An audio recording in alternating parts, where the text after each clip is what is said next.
Hi, fantastic morning! Hello! Ako pala si Robin Chan. Sa mga nakakilala sa akin, sa mga hindi masyado nakakilala sa akin, ako yung classmate ni Tom, ni Sir Tom. So, andyan na yung slide ko, no? So, ngayon, pag nakikita ako ng mga tao at nakakita na nagkaroon ako ng Mercedes-Benz and Rolex, ang sinasabi nila palagi, ay, Chinese kasi yan. Marami ng pera yan, mayaman na yan. Pero ang katotohanan niyan, back in 2003, nung 2003, yes, bagong nag-start pa ako ng family ko, bumaksak ang negosyo ko. So, yan, medyo drama tayo konti sa umpisa. So, yan ako nung 2003, okay? Medyo gusgusin pa ako niyan. So, yan ang mga babies ko. So ngayon malalaki na yan, mga sutil na yan ngayon. Nung time na yan, nagpapakarga pa yan. Ngayon pagka inakap mo, nagagalit na yan. So back in 2003, ang business ko noon is plastic manufacturing. So bumagsak yung business ko noon. So na-bankrupt ako to the point na ang laman ng wallet ko, 20 pesos na lang. Sino ditong may 20 pesos, walang 20 pesos sa wallet? Sino dito ang 20 pesos na lang ang laman sa wallet? Wala. Kaya napakaswerte nyo, nandito kayo ngayon. Hindi na kayo umabot na may 20 pesos kayo sa wallet noon. Kasi naalala ko, nangutang pa ako sa kamag-anak ko noon, nakakotse ako, pumunta ako sa kamag-anak ko, at nangutang ako. Sabi ko, pwede ba makautang ng 1.5? Kasi hindi ko na alam kung anong kakainin ng family ko the following day. So, alam mo kung nangyari? Hindi ako pinautang. Bagkus, inabutan pa ako ng 20 pesos. Ayan, doble na yung pera mo. Pero totoo lang, pag alis namin, kasi kasama ko yung anak ko noon, tsaka yung ex-wife ko, so nasa kotse kami, nung papalayo na kami, medyo nalulungkot talaga ako kasi sabi ng anak ko, Papa, hungry na. So buti na lang, nung time na yun, daladala ko yung alkansya ko na meron tigli 5 piso. So yun ang binayad namin sa KFC nung kumain kami. So ang prayer ko noon kay Lord, no, hindi ko naman siya nakakalimutan noon, hindi ko nakakalimutan magdasal. Kasi sabi ko, kahit anong time na yun, wala akong pera, at least nakikita ko yung mga anak ko, tinan mo, sobrang cute to, di ba? Yun ang sabi ko, this is the happiest moments of my life kasi kasama ko mga babies ko. Okay? Thank God, 2003, dumating yung opportunity na may nag-alok sa akin na mag-partner sa isang scrap metal business na nag-uumpisa pa lang. So, 2003, yan, nasa office ko sa Pampanga. So, thankfully, after a few months, nag-boom yung negosyo. So, yan ang negosyo ko hanggang ngayon. Okay? So, ngayon, sasabihin nyo, Robin, meron ka na parang business, bakit ka pa nag-iFern? Okay? So, ang business ko kasi, okay, so since nabigyan niya ako ng comfortable na buhay.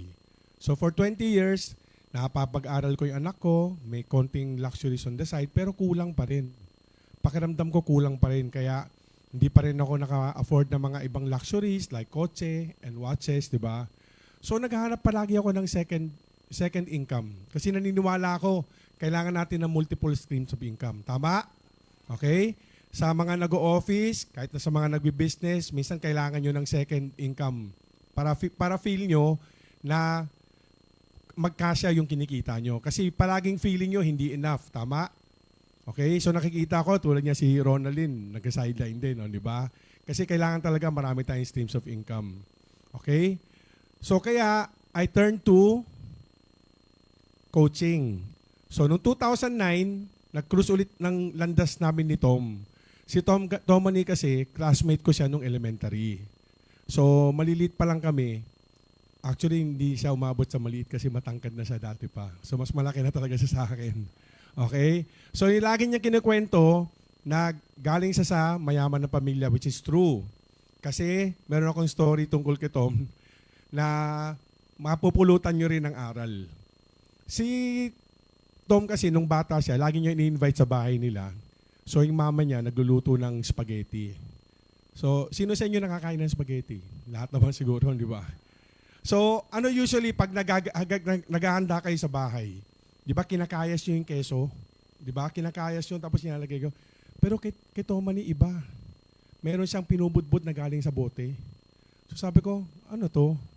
So sabi niya, Parmesan cheese. Sabi ko, wow, may natutunan ako, Parmesan cheese. So sa kanya ko natutunan yung Parmesan cheese. So, nung 2009, no, after namin mag-graduate ng high school, hindi na kami masyado nagkita kasi nag-aaral sa Salasal. So ako sa UST. So noong 2009, dahil nga sa nagbabasketball kami regular dyan sa RFM, malapit dito, giniba na yata yung, parang pinatayuan na ng kondo. Meron dyang gym na RFM.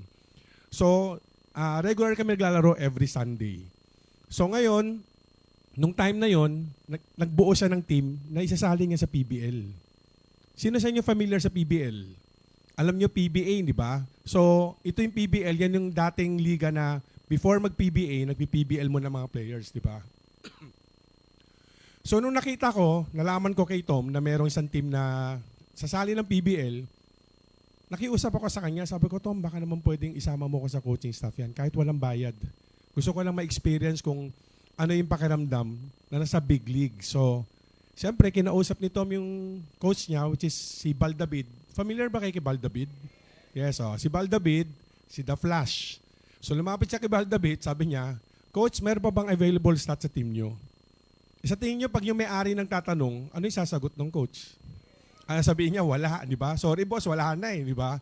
Wala nang ang bayad, sabihin pang wala, di ba? So, pero actually, nababayaran ako nun, pinigyan ako ng allowance. Ang bait talaga ni Tom, okay?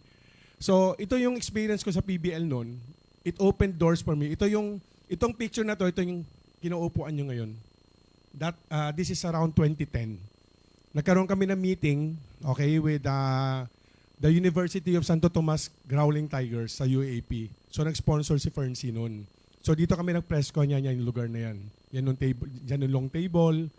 So, kahit pa paano, naka-experience ako ng the Ferncy experience nung 2010. Okay? So that opened doors for me. Nagkaroon ako ng ibang coaching opportunities. After that, nag-coach ako sa alma mater namin, Chiang Kai-shek. And napasok ko sa UAP. And then, nag-coach din ako sa mga commercial leagues. Kilala niyo ito, di ba? Si Leo Austria. Siya yung coach ng San Miguel, di ba? Yun. So, siya yung head coach ng Adamson Falconson. Pumasok ako ng UAP. So, what am I saying is, kailangan talaga natin yung second income kasi ito yung naging isa sa mga sources of income ko. So marami pa. Minsan paggabi, sumasayo ako. Joke lang. Marami akong pinasok. Nag-ano pa ako, nag-i-insurance pa ako. Sample. Wag magagalit si President, siya lang daw pwede. So, ito na yon. Nung 2023, okay, na-meet ko si Carly, si SFBP Carly Cadiz. So, nung time na na-meet ko siya, sa Facebook kasi kami nagkakilala dahil nasa circle kami ng music, nagbabanda siya. Tapos yung mga kids ko, yung mga cute kanina, nagbabanda na rin sila. So, nung in-offer niya ako ng iFern, doon yan lang niya nalaman na si Tomani pala, classmate ko. So, after kong mag-agree na mag-pay in na ako, nag-video call kaagad siya kay Tom na nasa Houston noon. So, yan ang video call namin. So, sa sobrang tuwa ni Sir Tom, pinigyan niya ako ng basketball jersey ng NBA. Sabi niya, finally. No? What am I saying? Sabi ko, ang tagal-tagal ko nang kilala si Tom. Okay? So, ang tagal-tagal ko na rin naghahanap ng opportunity na kumita na extra. Okay? So, inilagay na ni Lord sa harap ko. Okay? High school, kasama mo na, elementary, kasama mo na siya. Diba? 2009, pinagtagpo ko ulit landas nyo. And yet, hindi ka pa rin natatauhan. May Ferncy na noon, diba? So, 2023, sabi ni Lord, putangin na, pag ikaw hindi ka pa natauhan dito, diba? Hindi ko na alam kung anong gagawin sa'yo. So, diba? So, nung 2023, I finally agreed na gawin yung iFern. So, nung una ginawa ko ng iFern, nag-pay in lang ako sabi ko, para matahimik na si Carly. Kasi kulit ng kulit sa akin. Pero, nung naglabas ako ng, bakit para premium business package ang nirecommend namin sa inyo? Alam niyo kung bakit? Kasi pag 10.5 ang nilabas nyo, hindi masakit. Diba? Most of you, I think, I can afford 10.5 issue. Okay? Ang pag 10.5, pag nawala, actually hindi naman siya nawala kasi hawak yung products. Pero, yung cash mismo, hindi masyadong masakit eh. Okay? So, nung bumili ako ng premium business, nasaktan ako. Sabi ko, 735 din to, kahit nandito yung mga products, di ba? So, ginawa ko yung negosyo. So, pinasok ko yung iFern, ng mindset ko, negosyo to. Hindi to networking, hindi to multi-level, although ganun talaga siya, pero pinasok ko siya sa negosyo. Okay? So, parang meron lang akong 7 branches ng negosyo ko. Okay? So, kaya ang ginawa ko noon, tinabaho ko siya. Okay? So ngayon, kahit saan ako pumunta, iFern na yung laman ng utak ko. Kahit matulog ako, kahit paggising ko, iFern na. So ngayon, nakita nyo dito sa slides ko, kahit na nagbabasketball ako, lahat ng kalaro ko, niyaya ko. Noong nag-abroad ako, pumunta ako ng Vietnam hanggang doon. Kasi nangihinayang ko doon sa araw na wala ako dito, nasasayang yung araw sa negosyo ko. Okay? So, pati sa bahay, ginagawa ko hanggang dito, lahat yan. Tapos meron pa akong nakuha na nasa US. Okay? Tapos may isa yung sa ilalim, taga Malta yan. Sino sa inyo alam kung saan ng Malta? Kasi ako hindi ko alam, Timon, hindi nyo rin alam. Di ba? Kasi nung nakausap namin ng taga Malta, ginugel ko pa yan. Kala ko Malta capital or kung saan, di ba? Nasa Europe pala siya. So dito sa iFern, magkakaroon kayo ng opportunity na magkaroon ng mga downlines na hindi nyo na minsan alam kung saan galing. Meron ka tayong Africa, di ba? Meron tayong UAE, merong Bahrain, di ba? So, ang sinasabi natin kanina sa marketing plan, di ba? Sino yung mga aalukin ko? Sabi nga ni Joey, 300,000 pa ng active members. Ilan ang population ng mundo? Wag na yung Pilipinas sa 110 million. Ilan yung population ng buong mundo? Di ba? Iko-conquer natin hindi lang ang Pilipinas, kundi ang buong mundo. Di ba? So, ngayon, siyempre sa pag-grind natin, sa pagtatrabaho natin, nagkakaroon tayo ng rewards. Yan ang meron dito sa iFern na talagang na-appreciate ko at lalo ko na-motivate. Kasi after a few days ng pag-grind ko, nagkaroon ako ng konting resulta, na-rewardan ako ng unang-unang Jordan ko dito sa iFern. Yun. And then, after 3 weeks guys, dahil tinabaho ko in 12 days, kumita ako ng 50,000 sa iFern. Kung kaya ko, bakit hindi kayo? 55 years old na ako. Ilang beses na ako sinampal ni Lord. Di ba? So, ngayon at 55, nakakakuha ako ng first time ng luxury watch. Okay? In 2 months, less than 2 months, nakakuha ko ng first luxury car ko. Ngayon, palaging sinasabi ng tao, bakit sa iFern? Ba't kailangan mag-Mercedes-Benz? Bakit kailangan mag-Rolex? Bakit kailangan mag-Jordan? Bakit kailangan mag-Louis Vuitton? Tatanungin ko kayo, meron ba ditong negosyante? Meron ditong negosyante na nag-rent ng lugar para makapagnegosyo? Pwesto, di ba meron? Okay. Sa negosyo, para pasukin ang establishment mo, kailangan pagandahin mo siya to attract customers, tama? Okay? So pag kumuha ka sa SM ng pwesto, nagbebenta ka ng kape. Alam nga namang isang basong kape lang at saka isang thermos lang ilalagay mo dyan, papasukin ka ba ng tao? Hindi, di ba? Sa iPhone kasi, ang pwesto, tayo yun. So pinapaganda tayo ni iPhone para maka-attract tayo ng customers natin. So that's the same concept. Ang kagandahan lang dito, hindi isang tindahan ang nile-level up mo, yung sarili mo. Okay? So dito, nagkaroon tayo ng chance na yung tao umiba yung tingin sa atin. So kaya lagi namin sinasabi dito, hindi namin ginagawa to para magyabang. It's to inspire. Diba? So after nyan, pwede nating, siya nga pala, yung timer natin, si Shirley, hindi niya ako matatimeran ngayon. Kasi hawak-hawak ko na yung pentel pen dito.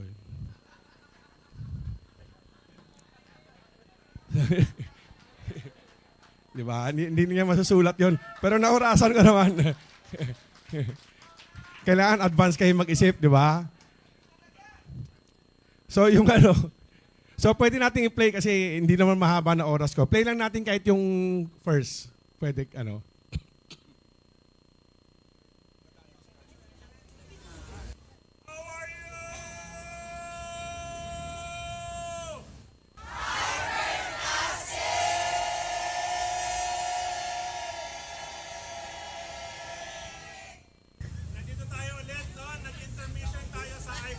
Academy. At siyempre nakikita nyo, umiikot yung logo, iFern We Change Lives and the iFern Mercedes-Benz Club. So ito, matagal ko na siyang kakilala, dekada na. Hindi ko na sasabihin kung ilang dekada kasi lalabas yung edad namin. Without further ado, I'm proud to call my classmate, Robin Chan. By the way, meron tayo ipapakita. Dito, para to ha.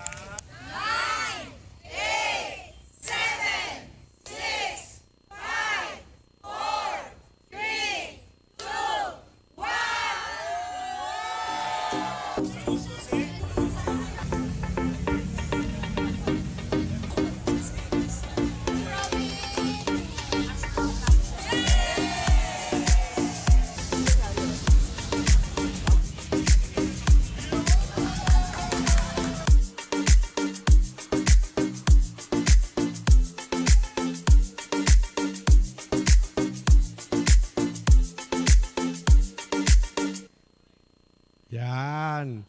Ayan, pwede ko sabihin na ito yung one of the best days of my life. Di ba? Kasi nangyari to nung nasa iFern Academy ako.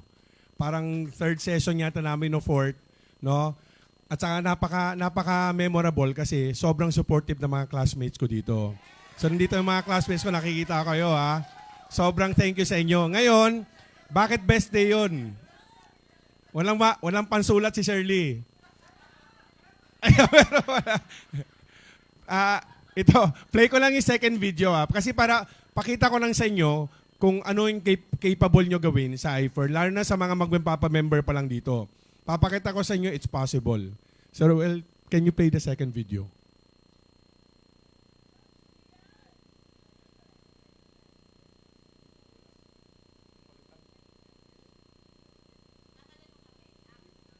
Sige, medyo lumingon na lang kayo konti. Maayos siyang kanina. Hindi, ito yung nakuha ko yung first check ko sa iFern, 166,000.